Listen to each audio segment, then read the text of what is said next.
Buen día a cada uno de ustedes. Bienvenidos a un nuevo tema del curso de Ciencias Sociales 2.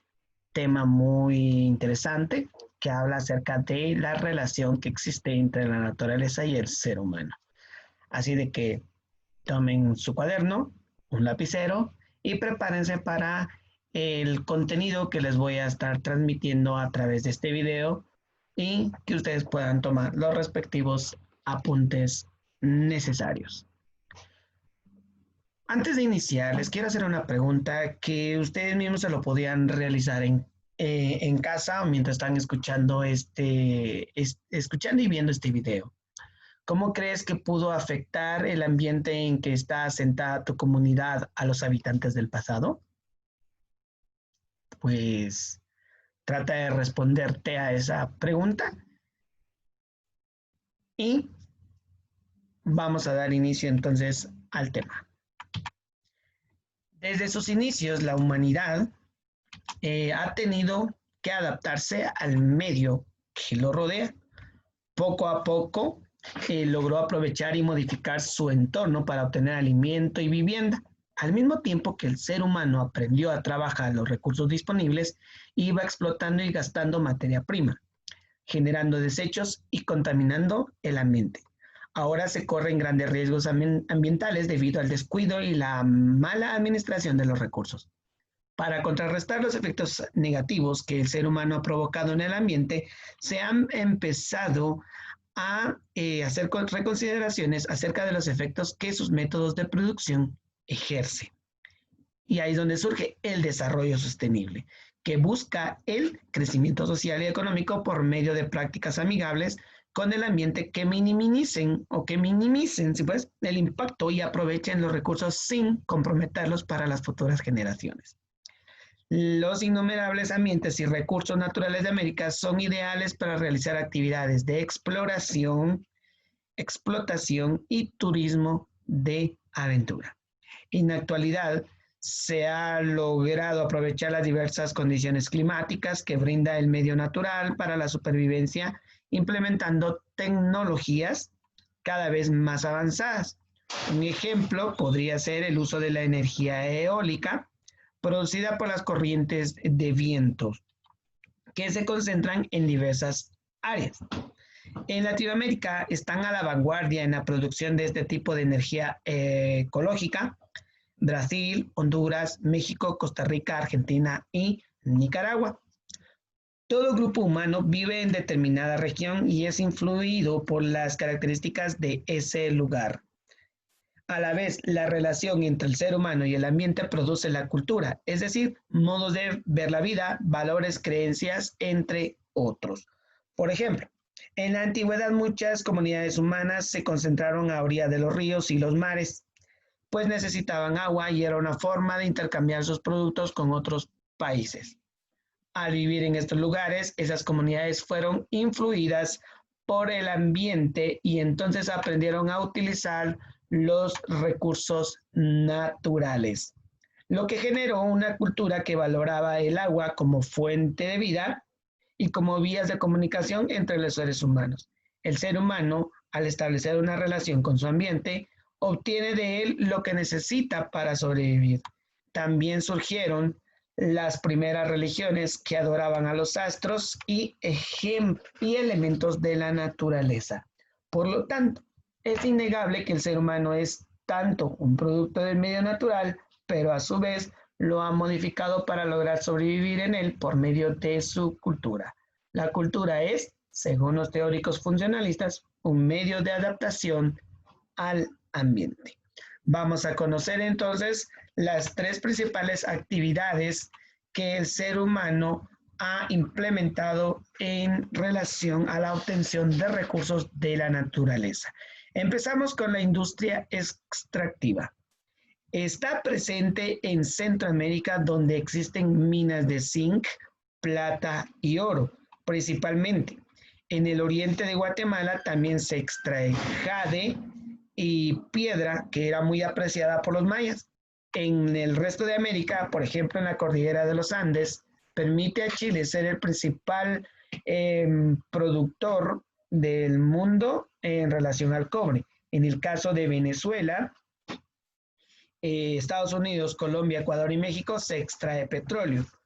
Cuba sobresale en el proceso de extracción minera, que pues esto se pone en riesgo el ambiente por la contaminación que produce y el desgaste ecológico que genera. Hablemos de la otra actividad humana, que es la silvicultura. Esta pues se encarga del cuidado de los bosques para producir madera, proteger y conservar hábitats específicos y para la práctica del turismo sustentable que no vulnera el entorno natural, ya que disminuye el impacto de la presencia humana en dichos ecosistemas. En Guatemala se aplica en la conservación de 7 biotopos por medio del Centro de Estudios Conservacionistas o SECON, como se le conoce. En dichos biotopos y reservas es posible explorar, investigar y relacionarse con el medio natural centroamericano. Hablemos de la tercera actividad humana más común en el mundo, que es la pesca. Este pues es el aprovechamiento de la fauna marina, muy importante en algunas regiones de América, particularmente porque la geografía del continente favorece la pesca. Las principales zonas pesqueras son la costa sudamericana del Pacífico, específicamente en Chile, Perú y Ecuador, las costas del Pacífico y el Atlántico Norte. También las costas del Pacífico centroamericanos muy aprovechado para esto. Bueno, dependiendo de la región específica, las principales especies que se aprovechan son el bacalao, el camarón, el atún, la sardina, el calamar y el salmón. La pesca deportiva también es un atractivo turístico importante en todo el litoral del Atlántico. Vamos a hablar entonces de cómo el ser humano debe regirse o debe relacionarse con la naturaleza. Y para eso, alrededor del mundo, pues han creado leyes específicas que permiten que el ser humano no deprede, es decir, no se consuma todo lo que la naturaleza le da. Y la pregunta esencial antes de iniciar en esta sección, ¿por qué los pinabetes que venden para Navidad deben llevar marchamo de autorización del INAF? ¿Se han preguntado ustedes por qué cuando las personas venden pinabete que no ha sido autorizado, tienen una multa y probablemente paguen ese delito en la cárcel? ¿Se han preguntado? Pues bueno, aquí entramos a la posible respuesta de esta situación.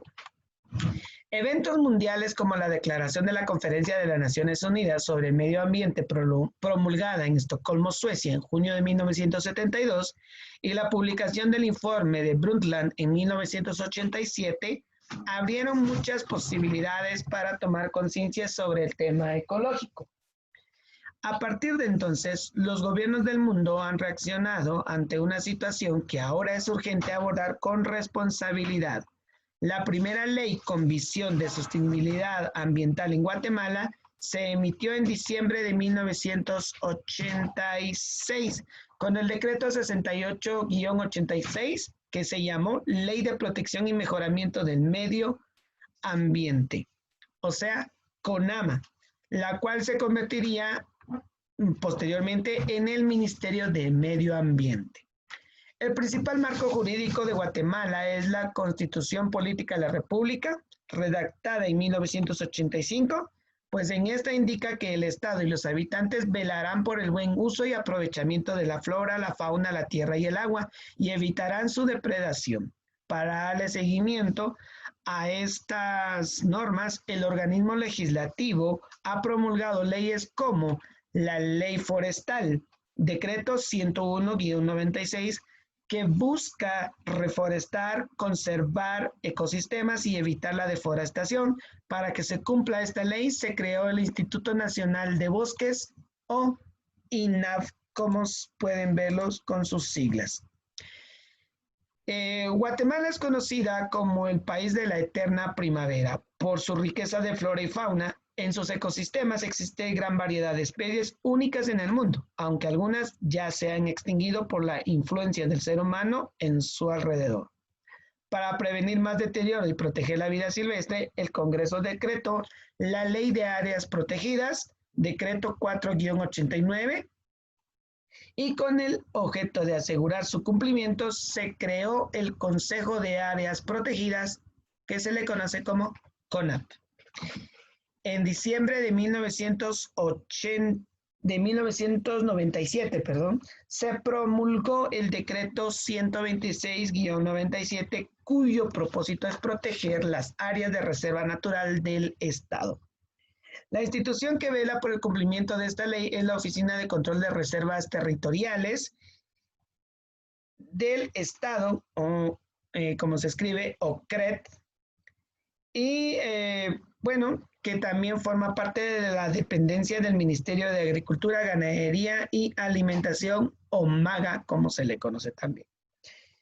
Existen leyes que regulan la explotación minera, por ejemplo, el decreto 4897, ley de la minería, en donde el uso de las fuentes hídricas, o sea, de agua, y el manejo de recursos no renovables, asimismo, se busca prevenir y reducir el riesgo de contaminación con leyes para el manejo de desechos tóxicos.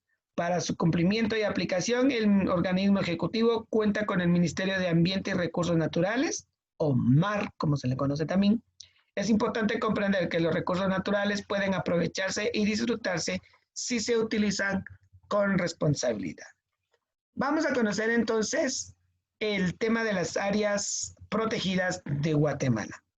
Pues, ¿qué son las áreas protegidas? Se definen como grandes extensiones geográficas que se han destinado para la conservación y un manejo eficiente de la flora y la fauna silvestre.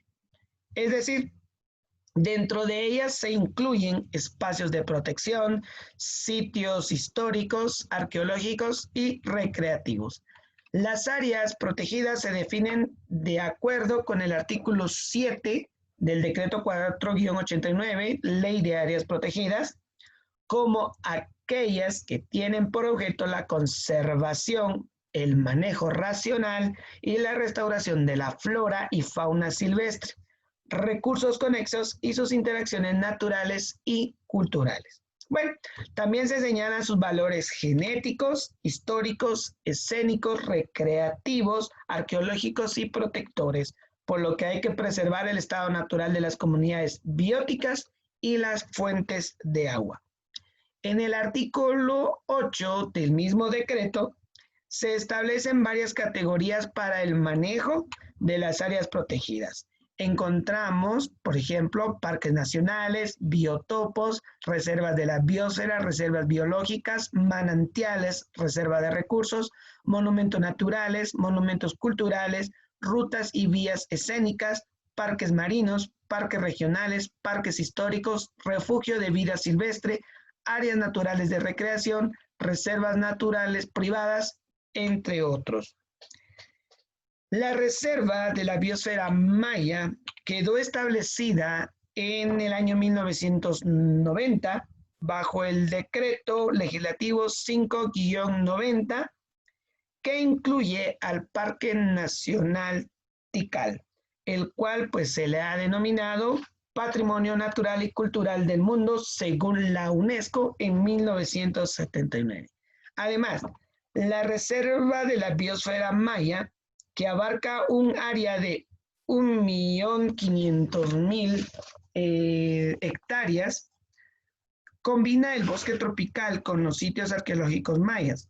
La Sierra de las Minas también forma parte de la reserva y se ubica en los departamentos de Baja Verapaz, Alta Verapaz, El Progreso, Izabal y Zacapa, y es la reserva más extensa del bosque nuboso en Centroamérica.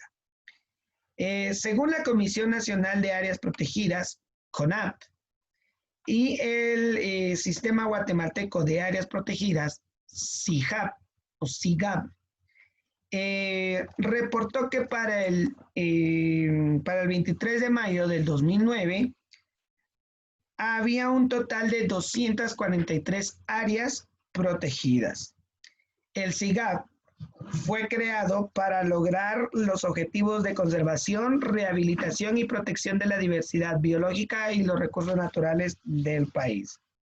Los parques nacionales son áreas dedicadas a la conservación del ambiente sitios de relevancia cultural, histórica y científica, por ejemplo, el Parque Nacional Tikal.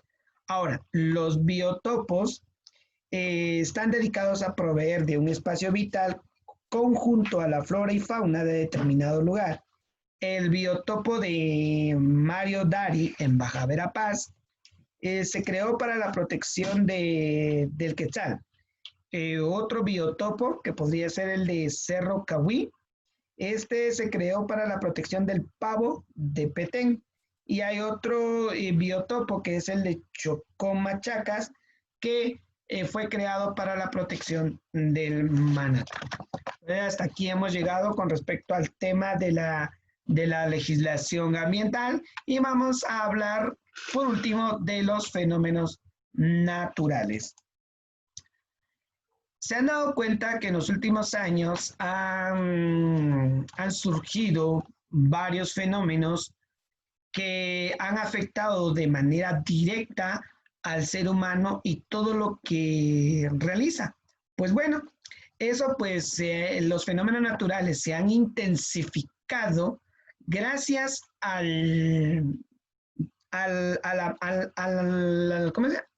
extracción o gracias a las acciones del ser humano que ha acrecentado o ha hecho que estos fenómenos sean más fuertes y que tengan más impacto. Pues, ¿por qué? Porque el ser humano ha ido metiéndose en zonas que pues no deberían de estar, han construido comunidades en altos riesgos, o conviven con diferentes especies que al final de cuentas pues surgen nuevas enfermedades como la que estamos viviendo hoy en día.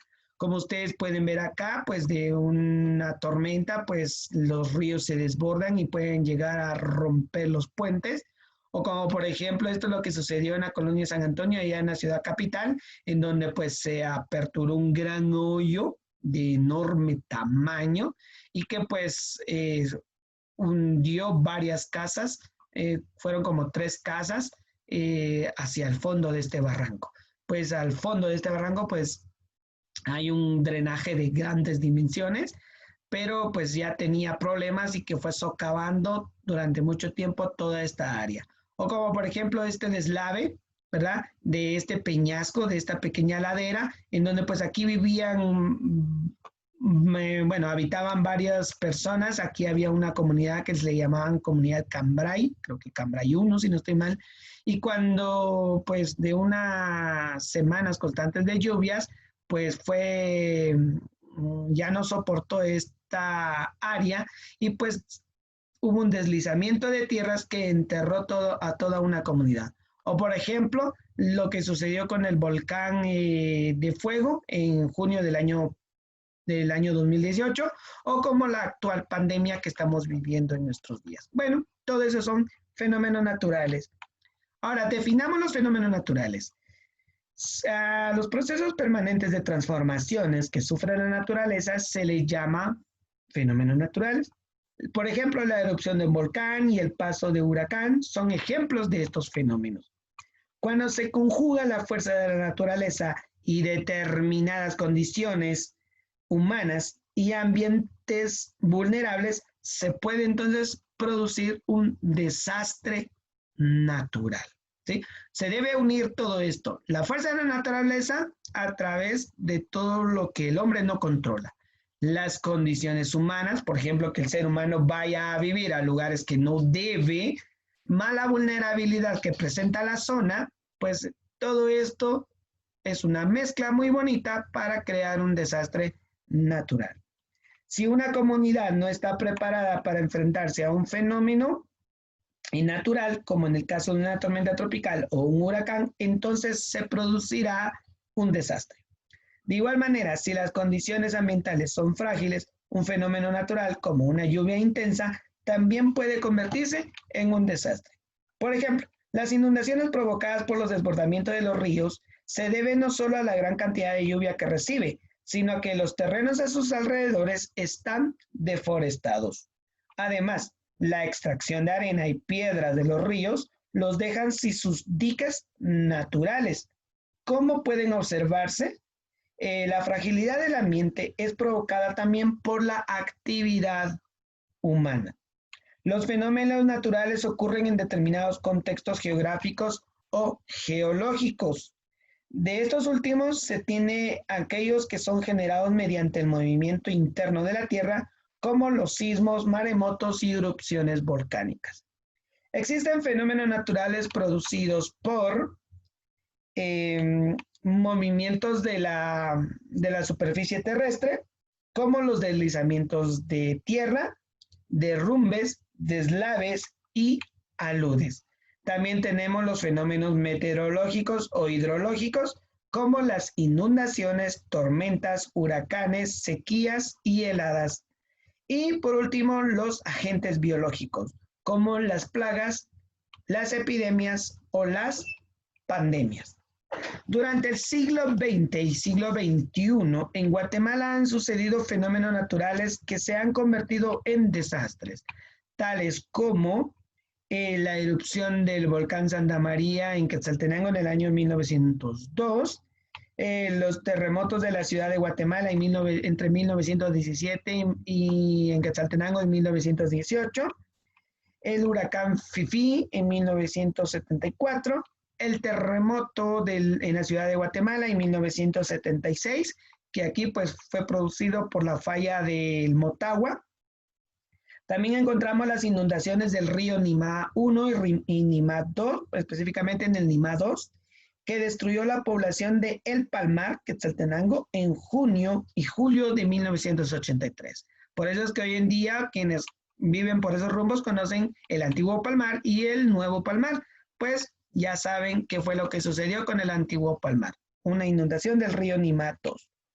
También más adelante el huracán Mitch en 1998 que causó bastantes muertos y miles de damnificados y varios millones de quetzales en pérdidas a nivel nacional. La tormenta tropical Stan en el 2005 que también tuvo unas consecuencias bastante fuertes en la población del ser humano. La tormenta Ágata, una de las más recientes en el año 2010, que también dejó varios damnificados, pero ninguna se ha comparado con el huracán Mitch hasta el momento. Y en el año 2010 la erupción volcánica del Pacaya, la cual se dio de manera simultánea con la tormenta Ágata. Se estaba tratando la Conred en este caso pues estaba tratando de contener todos los efectos de la tormenta Ágata y pues justamente durante esa tormenta se da la erupción del volcán de Pacaya que arrojó cantidades de cenizas en la ciudad capital. Pero uno de los más recientes que tiene nuestro país es la erupción del volcán de fuego el 3 de junio del 2018, que arrasó con varias comunidades que tenía a su alrededor, específicamente dirigiéndose al departamento de Escuintla. Como ustedes lo pueden ver aquí en esta foto de fondo que les tengo acá, pues fue una de las grandes fotografías impresionantes que se tomó de ese día domingo a partir del mediodía, en donde pues en cuestión de horas borró del mapa a varias comunidades y mató casi un centenar de personas, según datos del Ministerio del Estado, y otra cantidad de desaparecidos, algunos dicen que son más de 200 desaparecidos y miles de damnificados. Muy bien, entonces, para contener todo esto de los fenómenos naturales, la coordinación o la Coordinadora Nacional para la Reducción de Desastres fue creada en el año 1996 con el Acuerdo Legislativo 109-96 y su finalidad es preservar, mitigar, atender y participar en la rehabilitación y reconstrucción de los daños derivados de la presencia de desastres.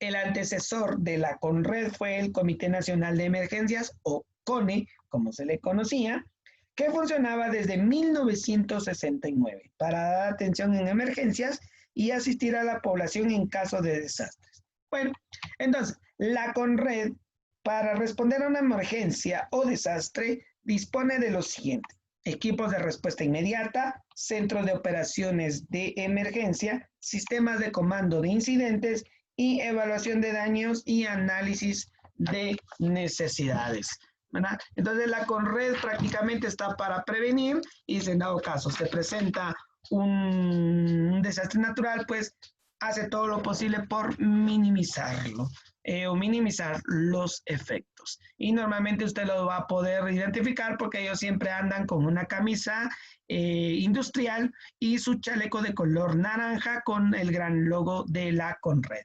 Y esta pues se divide en varias. Hay unos que se llama CONRED, que es la comisión o la coordinadora municipal. Está la CONRED, que es la coordinadora departamental. O sea, hay una división de la misma CONRED. Así de que espero que les haya gustado el tema del ser humano o de la naturaleza y su relación con el ser humano.